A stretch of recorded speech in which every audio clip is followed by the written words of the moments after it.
You are welcome to my channel Grammar School 26. ইংরেজি শিখতে হলে নতুন নতুন ওয়ার্ড মিনিং শিখতে হবে এবং সেগুলো সফলভাবে ব্যবহারও শিখতে হবে। আমার ভিডিওতে আমি এই জিনিসটা শেখানোর চেষ্টা করি। প্রত্যেকটা ভিডিওতে আমি অনেক নতুন ওয়ার্ড, তাদের মিনিং এবং বাক্যে সফলভাবে ব্যবহার দেখাই, যাতে তোমরা সেগুলি সফলভাবে ব্যবহার করতে পারো। Let's start. মেয়েটি কথা না বলে থাকতে পারে না, বা মেয়েটি কথা না বলে পারে না। আমরা এই ধরনের বাক্যের দুইভাবে ইংরেজি করতে পারবো। The girl can not but talk, অথবা the girl can not help talking. প্রথমটাতে দেখো ক্যান নটের পর বাট বসানো হয়েছে, দ্বিতীয়টাই ক্যান নটের পর হেল্প বসানো হয়েছে এবং বাটের পরে দেখো টক আছে, অর্থাৎ ভার্বের প্রেজেন্ট ফর্ম আছে। আর এখানে হেল্পের পর টকিং ভার্বের প্রেজেন্ট পার্টিসিপল করা হয়েছে, অর্থাৎ আইএনজি যুক্ত করা হয়েছে। তাহলে যদি আমরা বাট ব্যবহার করি তাহলে ভার্বের প্রেজেন্ট ফর্ম বা V1 ব্যবহার করতে পারবো, আর হেল্প ব্যবহার করলে যে ভার্ব আসবে তার সাথে আইএনজি যুক্ত করতে হবে। আমি তাকে সাহায্য না করে পারি না। I can not but help him. আমি তার সাথে কথা না বলে থাকতে পারি না। I cannot but talk to her. ছেলে হলে এখানে হিম হবে। ধনীরা গরিবদের শোষণ না করে পারে না।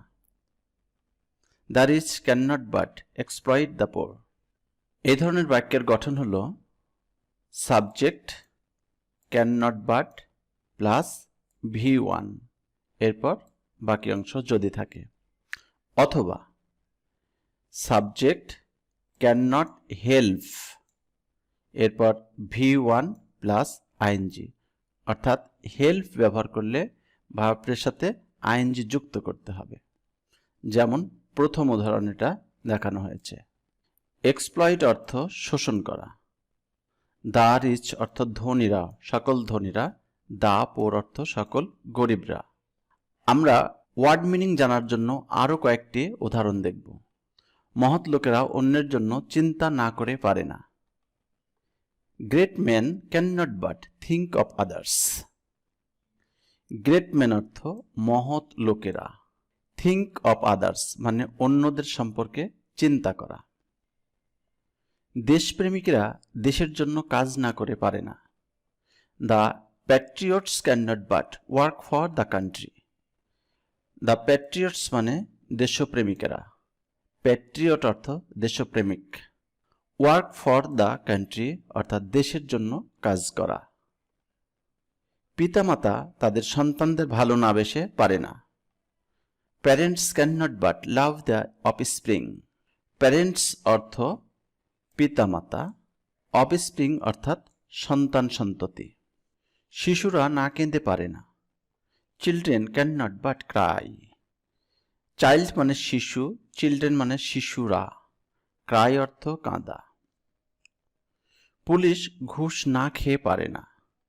The police can not but take ব্রাইবস।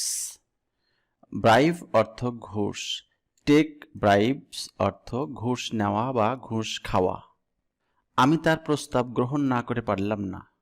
আগের বাক্যগুলো ছিল প্রেজেন্ট টেন্সে, এইগুলি পাস্ট টেন্সে আছে।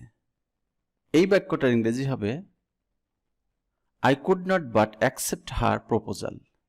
প্রেজেন্ট হলে এখানে হয় ক্যান নট, আর পাস্ট হলে কুড নট।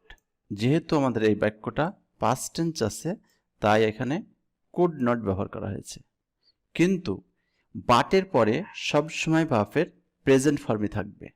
এখানে অ্যাকসেপ্ট অর্থ গ্রহণ করা, মেনে নেওয়া। প্রপোজাল অর্থ প্রস্তাব। আমি না হেসে পারলাম না। I could not but laugh. লাভ অর্থ হাসা। আমরা তাকে আশ্রয় না দিয়ে পারিনি। We could not but shelter them. অথবা We could not but give them shelter.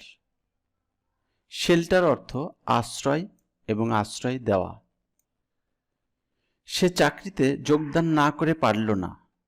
He could not but join the job. Join অর্থ যোগদান করা, জব অর্থ চাকরি। আমরা সভায় যোগদান না করে পারলাম না। We could not but attend the meeting. কোনো সভা সমিতিতে ক্লাসে যোগদান করার ইংরেজি হলো অ্যাটেন্ড, আর চাকরিতে যোগদান করার ইংরেজি হলো জয়েন। মিটিং অর্থ সভা। তাহলে আজকে আমরা এই ভিডিওতে ক্যান নট বাট এবং কুড নট বাটের ব্যবহার শিখলাম। আশা করি এখন can not but could not বাটের ব্যবহার নিয়ে তোমাদের আর কোনো সমস্যা থাকবে না। আজ এ পর্যন্তই। ভিডিওটা ভালো লাগলে লাইক করবা, কমেন্ট করবা, আর তুমি আমার চ্যানেলে প্রথম হয়ে থাকলে চ্যানেলটি সাবস্ক্রাইব করবা এই ধরনের শিক্ষামূলক ভিডিও পাওয়ার জন্য। ভালো থেকো, সুস্থ থেকো, আল্লাহ হাফিজ।